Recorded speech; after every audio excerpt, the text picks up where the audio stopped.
So thank you, ladies and gentlemen. Thank you, Mr. Speaker. Senate Bill 9, as amended, is the revenue side of our budget proposal, which passed in its amendment vote with 90 votes several days ago.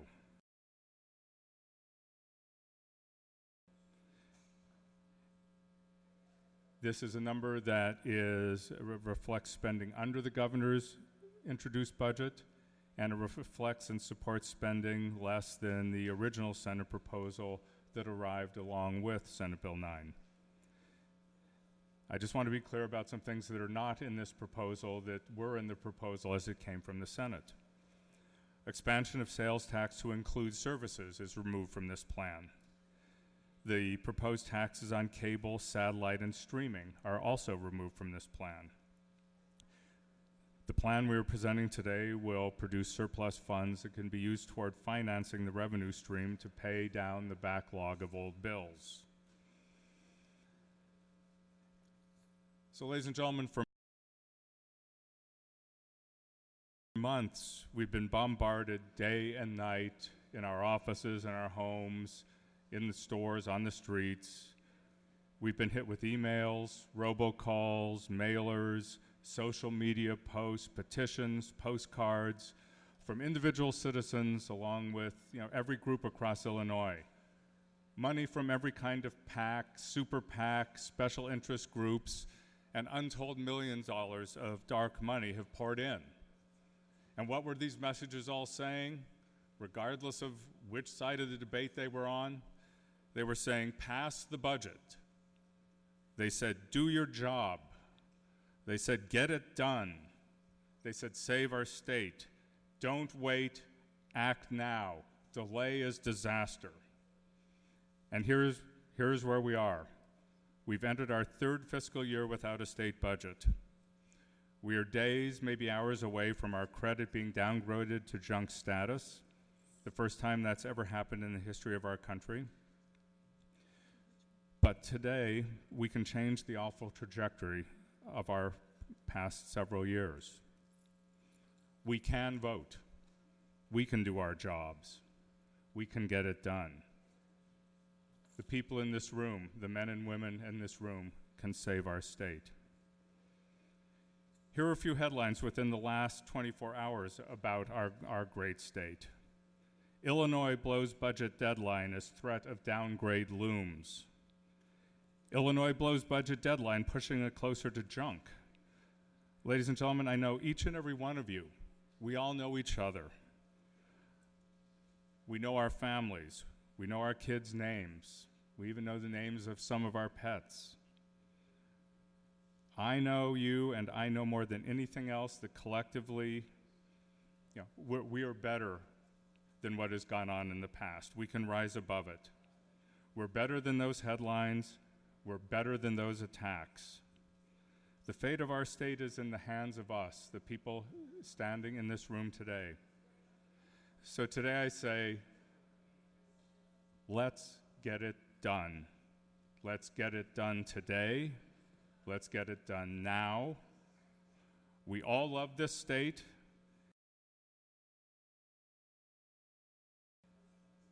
And we all know that we cannot delay any longer.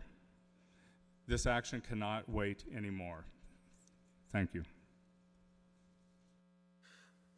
Gentleman has moved for the passage of the bill. Before we commence debate, I will not limit the number of people who speak, but everyone will be limited to 5 minutes with no yielding. Chair recognizes Leader Durkin. Will the sponsor yield? Sponsor yields.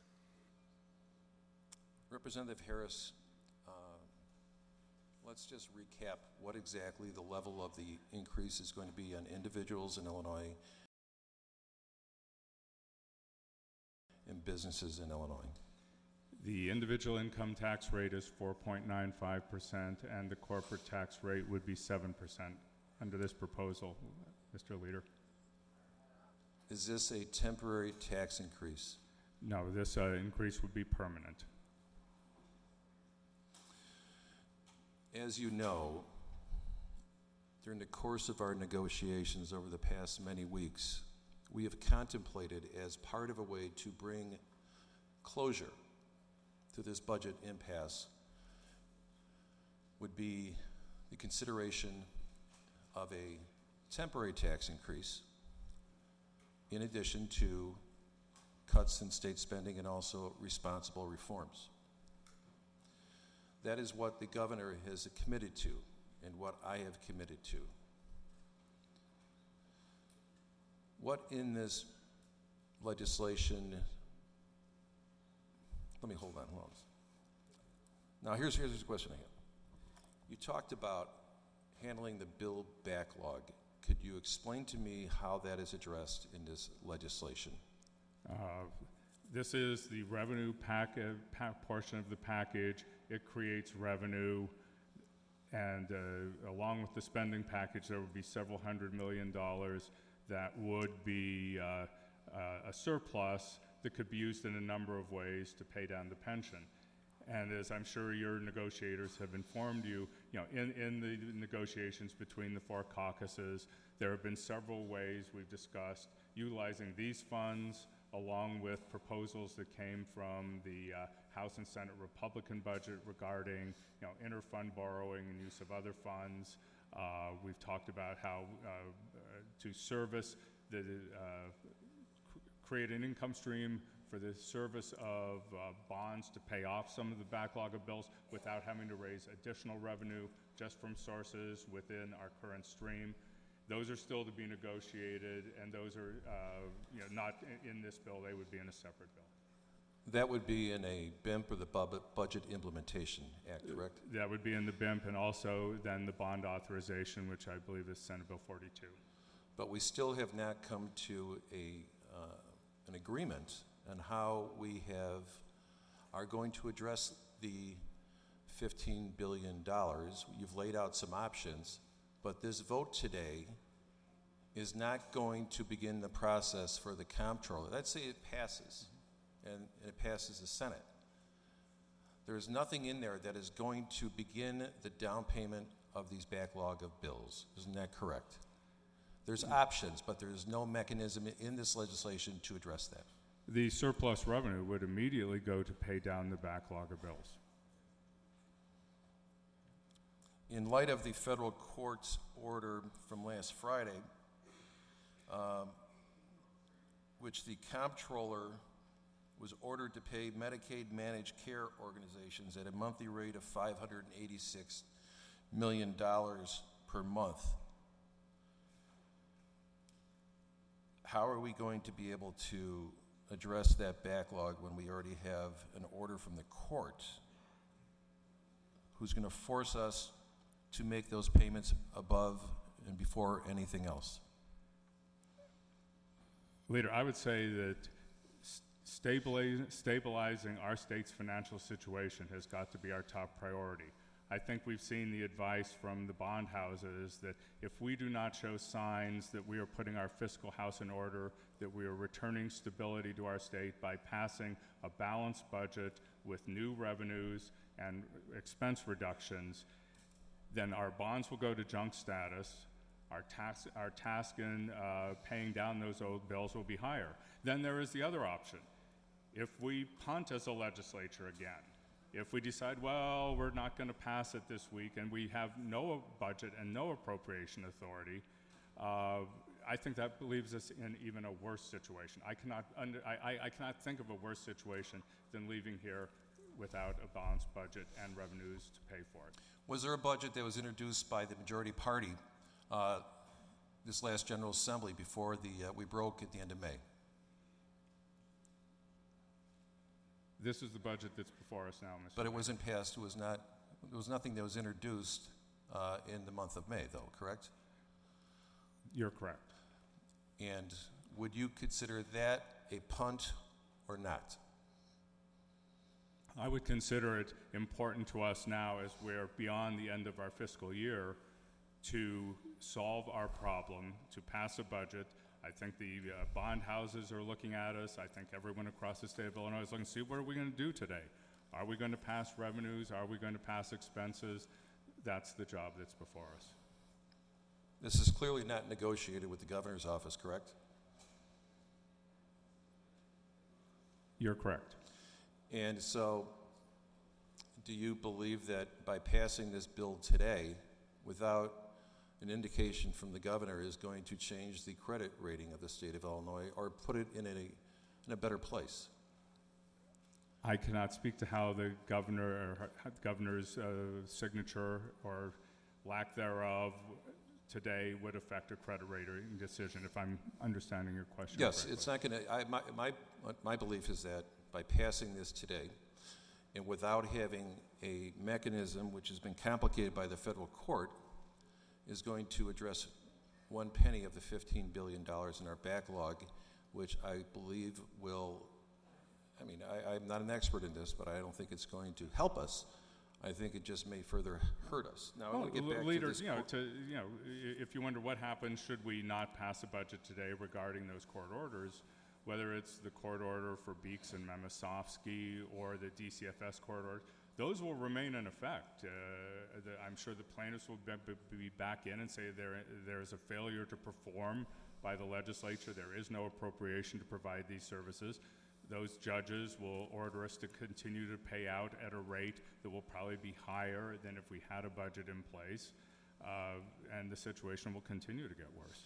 I know people don't like to continue with negotiations, and I would tend to disagree. We first saw a budget, a spending plan from your caucus on Tuesday of this week. We did not have an opportunity to work with the House Democrat staff until both the Senate Democrats and the House Democrats had reconciled their spending. Some point on Friday was the first time in which Republicans were brought to the dance to begin the negotiation process of where we need to be and how can we resolve these problems. So I'm just kind of perplexed that we're doing a revenue bill before we're doing a spending bill. A spending bill that was a new one that was introduced at 2:15 this afternoon, and it's approximately 5:15 right now, with 638 pages that is still under review by my staff, but we're being asked to vote for a tax increase without quite knowing exactly what is going to be in the spending bill. So it's usual. It's the usual process we have over here. I just want to make sure the freshmen know how this usually works. When you're in a minority, you really don't, you're given the impression that you have a meaningful role in negotiating budgets, but at the end of the day, the House Democrats do what they want. They throw together a spending plan at the last minute, take it or leave it, and try to play that this storyline that this is concepts that have been addressed and we've reviewed and we've discussed and have been vetted, but it really isn't. Putting in a spending bill, a new spending bill, at this day with only 3 hours to review of billions and billions and billions of dollars of spending, 638 pages, to me, is not an exercise in good faith. I made a statement last Friday. I said that negotiations were going in a good direction, and I said, as a sign of good faith, I am going to put my name in all, not my name, I'm going to put a vote on a new spending plan because I believe that we had made progress, and I believe we still are making good progress. We were making good progress, not only on budgeting, revenue, but also priorities for my caucus, which are structural reforms within the state of Illinois. There's nothing that we are taking up today that reflects the progress that we've made with workmen's compensation reform, and there are people in the state who are interested in property tax relief. We're asking more of them. We are going to be voting for the largest tax increase in Illinois, but we forget that there's people outside of this chamber that are going to pay for it. We've believed that property tax relief is a fair way to provide some measure of responsibility to our citizens who are asking to pay more. So I just got a few more statements to make, and I want to get back to the comptroller's response to the court order last Friday. And until meaningful reductions are done with the bill backlog, she will delay all government payroll, including lawmakers, school aid payments, and pensions. There's nothing in here. There's concepts in which can go towards at least thoughts and some ideas in how we can attack the backlog, but there's nothing there. So I will just say this, that I've been at this job for a long time, and I don't have to make the case how I work with the Democrat majority. I've done that through my career. I've done that this session. This is a very difficult situation that we are in. We've participated in good faith. I have, every day, to find the right balance on how we can fix Illinois, not just by raising taxes,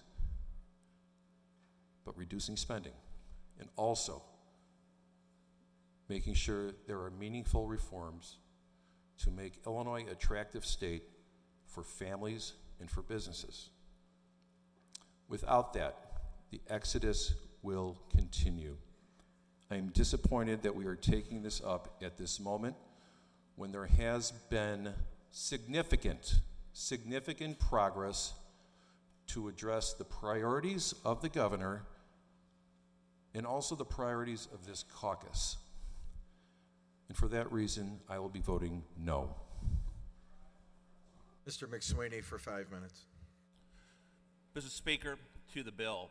I'm an optimist. I believe that our greatest days are ahead in this state. We have the greatest people. We have outstanding natural resources. Chicago is the greatest city in the world. There's no doubt about it. But what we need in this state is we need more jobs and we need more taxpayers. We need economic growth. That's the best way to produce revenue. We need to adopt policies that are going to create jobs. And one thing that I know for sure is that the small businesses of this state that are creating 80% of the jobs are going to be hurt by this. They're paying at the individual tax rate. A 32% increase in the individual tax rate is going to lead to less jobs and less revenue and more people leaving the state of Illinois. There's a lot of talk, and I respect Greg Harris. He's one of the best legislators there is, even though I disagree with him 90% of what he says. He's a good man, but I hear all this talk. I hear all this talk, Greg, about the New York bond houses. What about the human faces in the state of Illinois that are going to be hurt by this? I spoke with a constituent, Lynn Iverson, this morning. Lynn had a husband a couple years ago who died of colon cancer. She has a son who has leukemia. And my friend Marcus Evan, we went to a Bears game, and he was an example to that young man of somebody who survived cancer, somebody who is a good person. I spoke with her this morning, and I said, how are you going to pay for the higher taxes? And she said that she's going to have to deplete her savings. She has a son in chemotherapy. She has private insurance, by the way.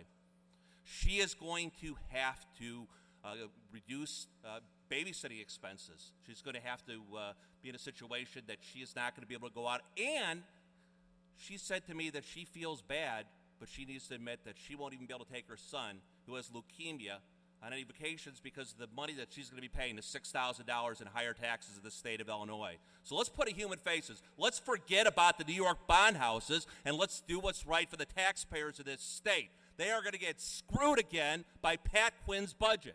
This is Pat Quinn's budget all over again. And let me say to Lynn Iverson that the state of Illinois doesn't deserve more of your money. We have Bill Cellini with a $2.4 million lease in this state, more insider dealings.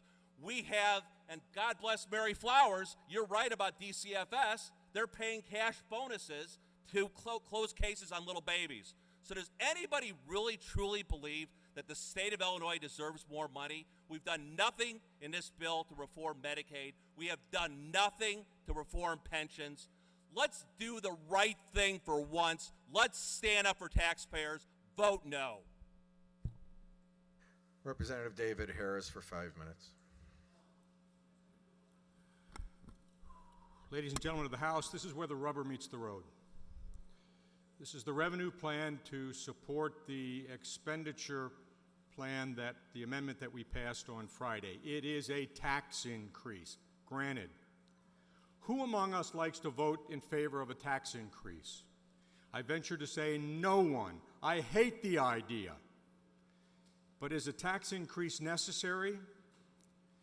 You know, my remarks on the amendment on Senate Bill 6 on Friday are appropriate here.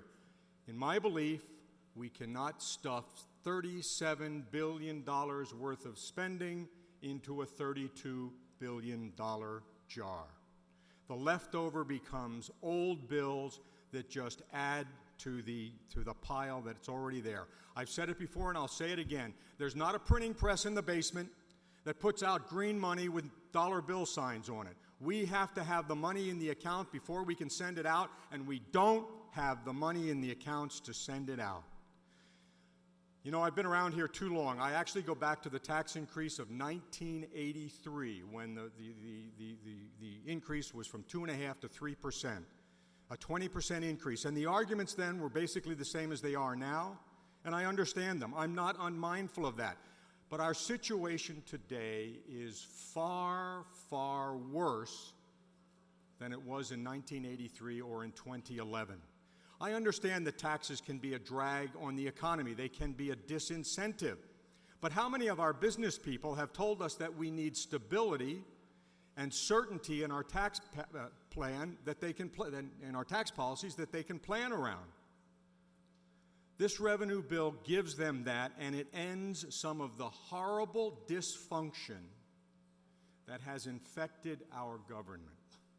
We have $15 billion in back bills to pay, and we have accumulated $800 million in interest on those back bills. We might as well put a pile of $800 million there in the center of the floor, light a match to it, because that's what it's worth to the people of the state of Illinois. It's just interest on back bills. We're going to address those back bills. Let me tell you, earlier this month, the Wall Street Journal wrote an editorial saying, Governor Rauner, you shouldn't capitulate. If you don't get what you want, you shouldn't capitulate. Now, these folks in Midtown Manhattan, writing their editorial, are calling this a capitulation. This coming from the leading financial journal in the United States. People who understand what junk bond status does to any entity that is there. Because their credit rating agencies have said, with no budget in place for FY18, they're going to downgrade us to junk. And what does that mean? That means that institutional investors have to sell Illinois bonds. What happens when they sell? Supply and demand. Put it out on the market, prices go down. What goes up? Interest rates. That means we have to pay more interest. It's called a debt spiral in the marketplace, and that's what we would enter. Now, some of my colleagues say, oh, it's not that big a deal. We can handle it. It's just, it's just a bond rating. Well, I'm here to tell you that we are on the precipice of this debt spiral, and I think it's serious. And I think it's time to stop playing chicken with the fifth largest state in the Union. My friends, let me tell you something very clearly. I was not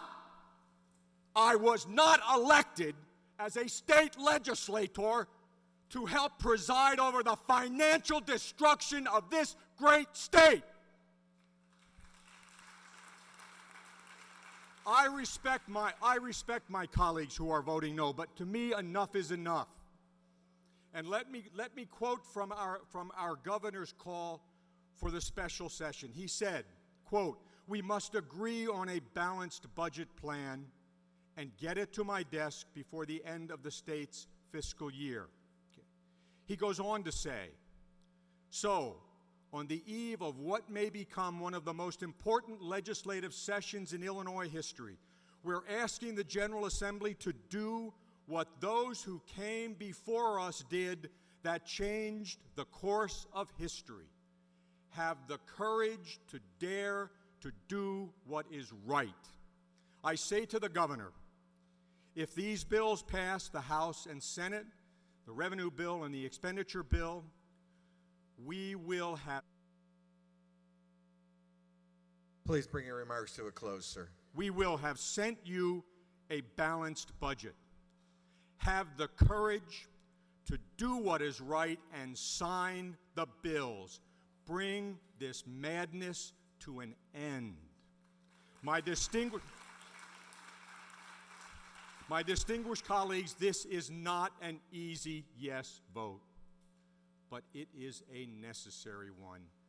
I urge you, I plead with you, please vote yes. Mr. Skillicorn for 5 minutes. Thank you, Mr. Speaker. To the bill. I've been getting a lot of emails about both SB 9 and SB 6 to support or oppose this budget. When I look at these emails to support this budget, I see that most of the addresses come from either Springfield or Chicago. Then when I look at the emails from the opponents of this massive tax hike, I see that most of the emails are coming from the towns that I represent. Then I start to read the contents of these emails, and I see the ones that support this budget are usually just a form letter. Then when I go to the emails that oppose this budget, and they are from the towns that I represent. Finally, I look at the bottom of that email, and I see who it's from. And I see that the supporters are usually lobbyists or special interest groups. And then when I look at the opponents of this tax hike, the names look much more familiar because some of them are my neighbors, some of them are my constituents, they're from my district. And to give you an idea, so one of them, his name is Brent, and he says, I'm trying to save my home. Please don't raise my taxes. And then there's another. Her name is Megan, and she's a small business owner. And she says, please don't hike my taxes. I can't afford anymore. So I ask, before all of us vote on this bill, think about who you stand with. Do you want to stand with lobbyists and special interest groups? Or do you want to stand with the people? Now, I trust everyone here. I trust the sponsor. I trust the people on the other side of the aisle. I trust my colleagues. I also trust that if you take a moment and think about that question, that you will do the right thing when you press the red button. I urge a no vote. Mr. Ford for 5 minutes. Thank you, Mr. Speaker, and to the bill. I want to thank the sponsor for the bill, and I want to first urge I vote. Today is Sunday, so I want to start out with Proverbs, and it says, speak up for those who can't speak for themselves, for the rights of all who are destitute. Speak up and judge fairly. Defend the rights of the poor and the needy. And so I am a lobbyist for my people and your people. My people need this, your people need this. This budget bill is not a real budget bill, but it is a budget bill that's a stopgap budget. This is a funding bill to relieve some of the budget pressures by paying some of the bills and protecting Illinois' bond rating. This bill is a budget compromise, not a compassionate budget for the people of Illinois. I fought with many of my Democratic caucus members for a compassionate budget, but today we are voting for a budget compromise. A compromise that will provide some relief to the people of Illinois, a compromise bill that will provide some protections for our universities and our school districts, but not enough to help advance our institutions of learning. A compromise to protect Illinois' credit rating.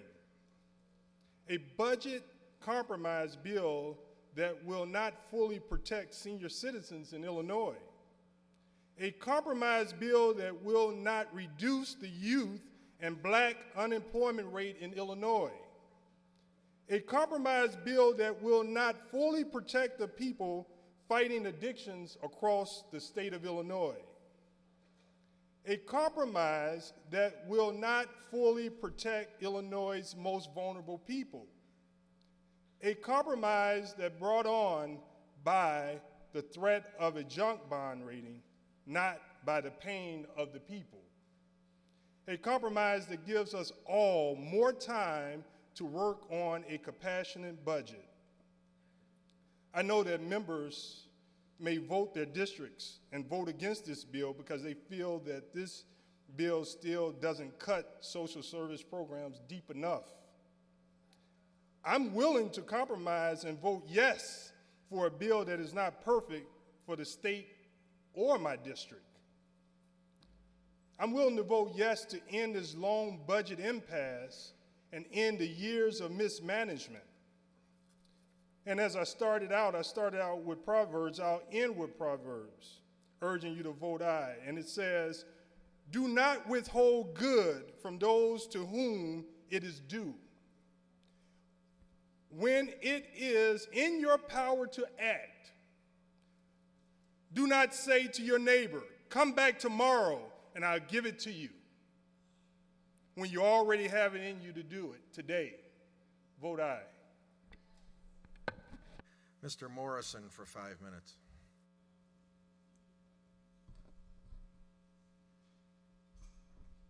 Thank you, Mr. Speaker. To the bill. The other day, I was talking about, I forget what the bill was, but we were talking about business and the effect of tax policy on business. And I think there's this perception that people in business belong to country clubs, drive luxury cars, fly all over the world, have multiple homes. That's the perception. So I want to put some flesh on this. A friend of mine who used to live in Palatine had a small business in Schaumburg. He was a small manufacturer. They built niche products for manufacturing. And we had lunch in Schaumburg because he was telling me about some of the issues and difficulties that he is facing. And he said, "I am constantly fighting off competition from foreign competitors. They steal my designs outright, or they have designs that are very similar at a dramatically lower labor cost. They're trying to take my market share. I'm competing with domestic competitors."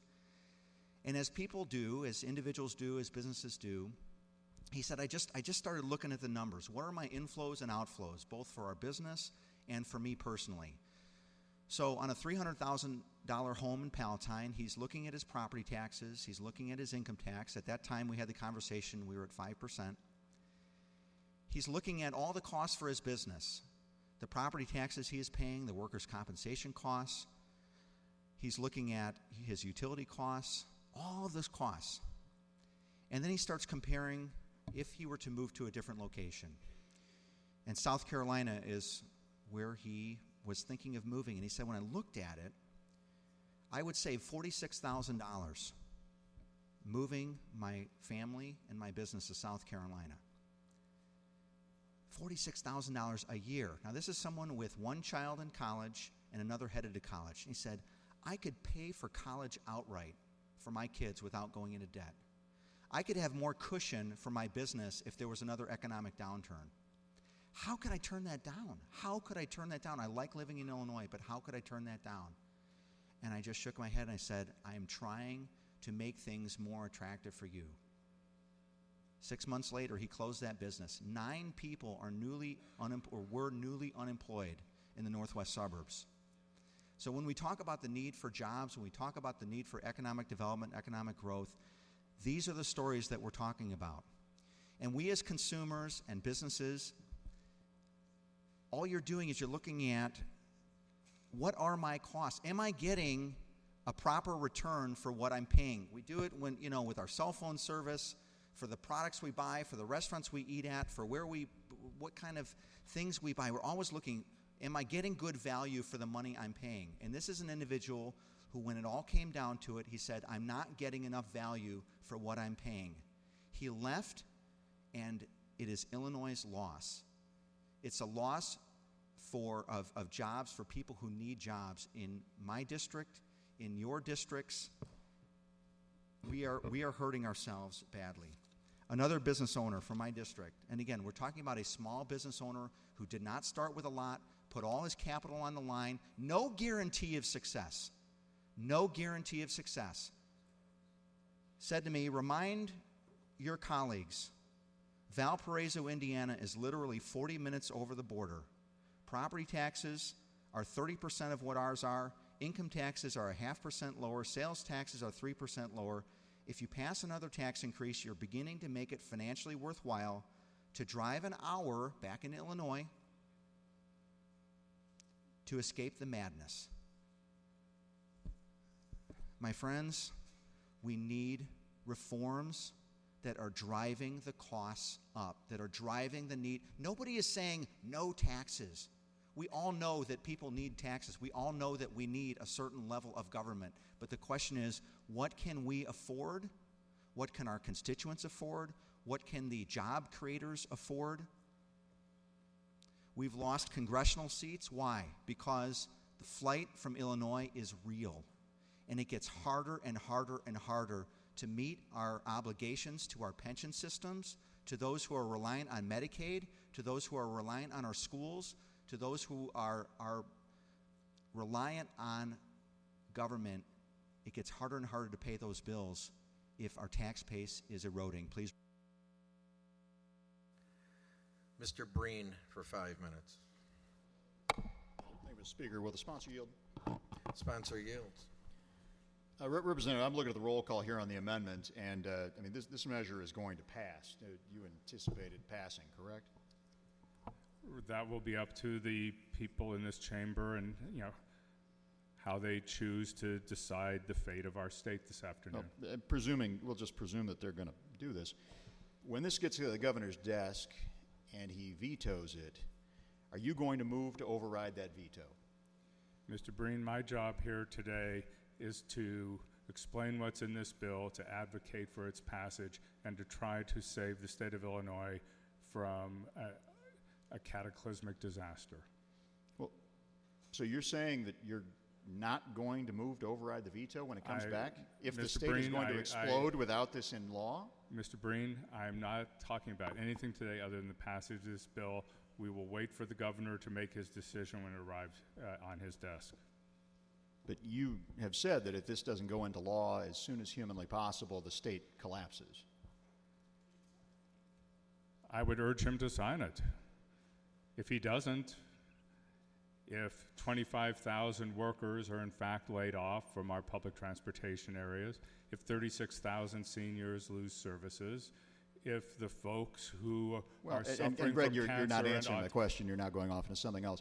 And just to be clear, this bill requires a veto-proof majority to get out of this chamber and out of the Senate, correct?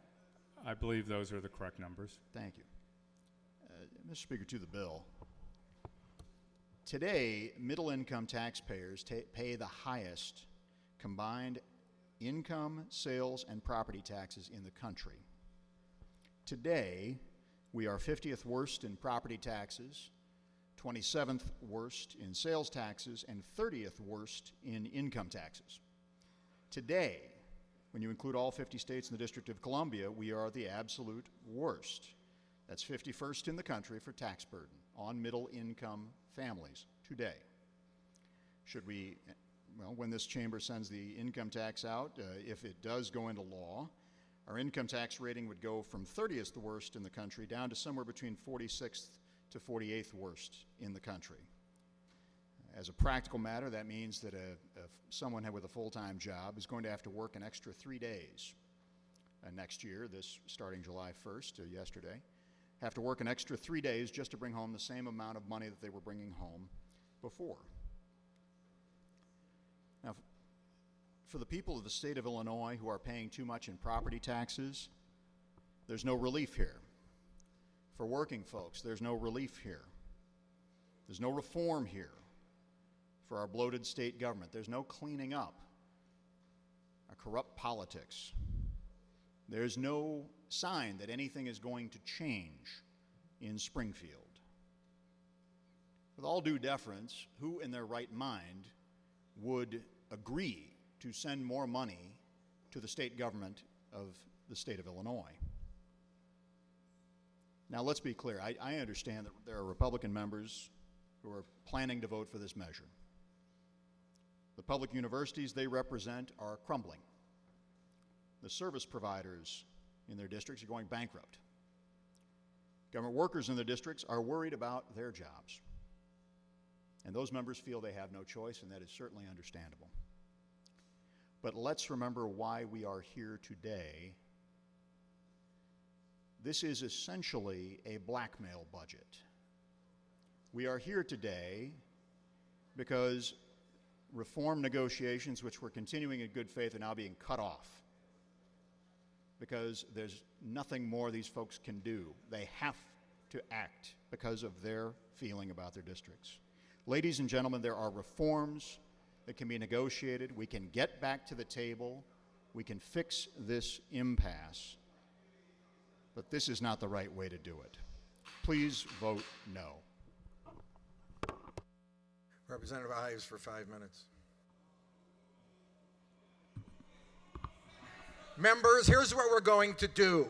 We're going to hold down the noise in the chamber. We're not going to applaud. We're not going to boo.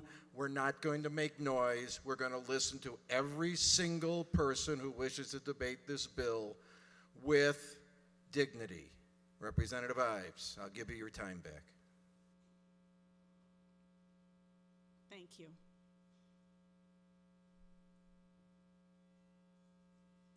This is the wrong plan at the wrong time.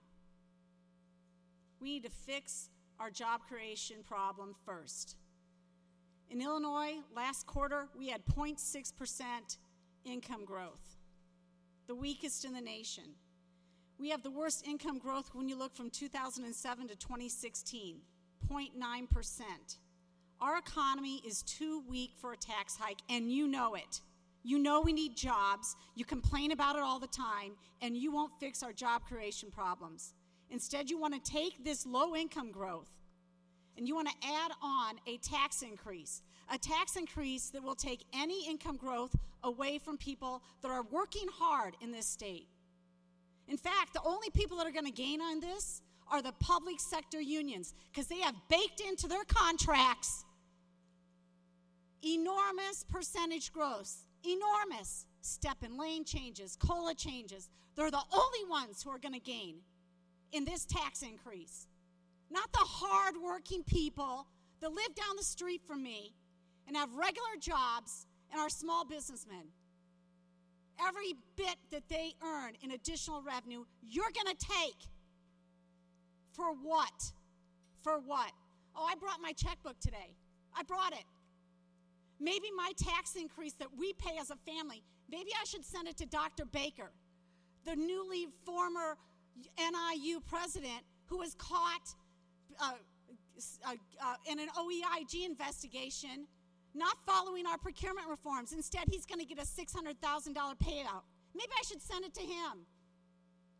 Maybe I should send it to the University of Illinois, who continues to have on their staff James Kilgore, a convicted felon responsible for a murder who hid out for 26 years before he was caught.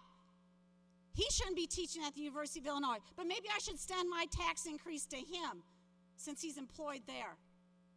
And when I'm done sending my increase to the state of Illinois, then I'll get out my checkbook and I'll send another property tax bill to my county to pay for bloated administrative salaries in public schools.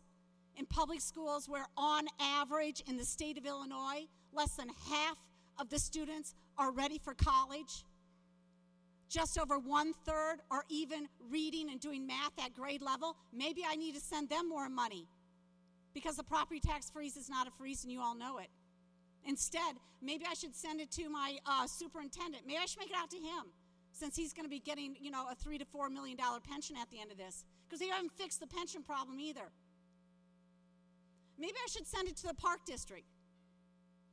Maybe I should send it to, Mr. Murphy. Mr. Murphy, who's still in the state pension system, making $330,000 as the director for the Association for Park Districts. Maybe I should send it to him because he's going to have a nice fat pension, too, that we have to pay for. Meanwhile, When I write checks to the Park District, it's for everything I do individually for my kids. In fact, I spent almost $1,000 this summer just on summer camps. And nearly all of those were at the public high school for my 2 kids. But you know what? You're just going to ask for more money from people. And you haven't shrunk the size of government at all. Not at all. Let me read from this. Peter writes me, I've been a lifelong resident of this great state and had a 40-year career on a Chicago railroad and was a dues-paying union member. Prior to retirement, I had seriously pondered leaving Illinois due to its great tax burdens. I watched from an industrial point of view numerous operations leave Illinois for the same reason. Raising the tax rate is only a dressing on a deeply infected wound of this state's budget problems. He's right. He's absolutely right. Or maybe you want to talk to Mr. Bordner, whose story was highlighted in Illinois Policy Institute's a brief. Mr. Bordner, he's from Decatur. He says the house his parents have listed for just over $100,000 comes with nearly $4,000 in property taxes each year. Now you're going to raise his taxes too. Research from the Nonpartisan Tax Foundation shows the median property tax bill for Macon County homeowner is $2,004. That's a higher median bill than most counties in Illinois, the state with the highest property taxes in the nation. But you know what? Go ahead. High property taxes, let's just send some more income taxes to bloated government at every single level. Stop the madness. Mr. Eunice for 5 minutes. Thank you, Mr. Speaker. To the bill. For many of us in this room today, whether you are voting no or whether you are voting yes, this quite possibly could be the toughest vote that you take. I know that's the case for me. I voted yes on the amendment, and I'm voting yes on third reading. And let me just take a few minutes to explain why. First of all, nobody should celebrate should this bill pass, because we should have never gotten to this point to begin with. It is shameful and it is embarrassing. And never should we have gotten to the point where we are literally on the brink of collapse for the state of Illinois. Come tomorrow morning at the open of business, if we don't get this done, we will become the first state in the history of the United States of America, the first state in the history of the United States of America to be in junk bond status. After that point, regardless of whatever deal we get, it's going to cost hundreds of millions of dollars more to get the deal done. Not to mention, the trajectory that we are on right now is immoral. We have to have a budget. We have to have a budget. Healthcare providers are owed billions of dollars. Small business owners are carrying the weight on their shoulders for the entire state. Their lines of credit have dried up. Their vendors are cutting them off. What are we going to do with those people that suddenly have nowhere to live? What's the game plan? Is the National Guard going to take them? Are we shipping them off to other states? We're broke. We have no money. We have to have a budget. And for goodness sakes, do I have to explain why it's important for our kids to go to school come this fall? In my district, there is a very, very high likelihood that the Canton School District will not open. The simple truth is that without this, we will lose thousands of lives and thousands of jobs. And the alternative is so much worse. I don't like this. This isn't easy. This is really, really difficult. But the alternative is much worse than this. The alternative is literally taking our state off the cliff. We need to end this. This needs to stop. Now, I know that by voting for this, there's going to be threats, there's going to be bullying tactics, they're already happening, because the fact of the matter is both sides have extreme fringe groups that don't always tell the truth, believe it or not. And both sides are doing that, and there's no trust in this place. This environment, all we have is a very toxic environment with political gotchas. It's got to end. It has to stop. We can't continue to do this to our state. At the end of the day, I'm going to be able to rest easy, because I'm going to know that we've saved billions of dollars in spending, we've saved hundreds of millions of more by avoiding junk bond status, and we've saved lives, and we've saved jobs. Now, many of us talk all the time, and we have big issues and we have small issues. And you have to decide, and we compromise, and you have to decide, is this the sword that I'm going to die on? And sometimes you have to turn the other way and say, no, I got to pick my battles. But for me today, right here, right now, this is the sword that I am willing to die on. And if it costs me my seat, then so be it.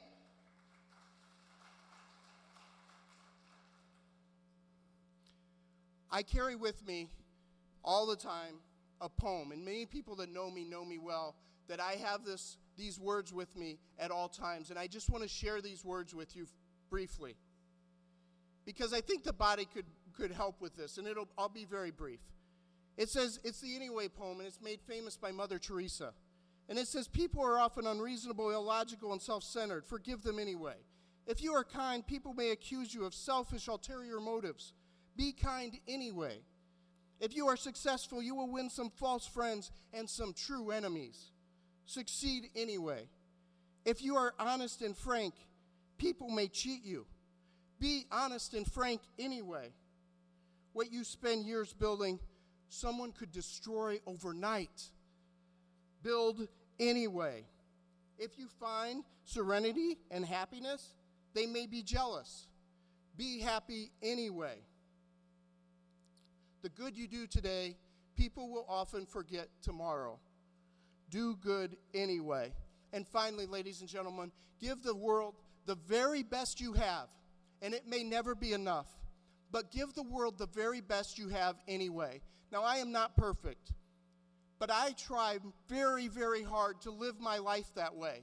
And I assure you that I give this job the very best that I have every day. And I urge you to please consider voting yes on this, so that we can put this insanity behind us once and for all, and avoid being the first state in the history of the United States to go into junk bond status. Thank you, Mr. Speaker. Representative Ammons for 5 minutes.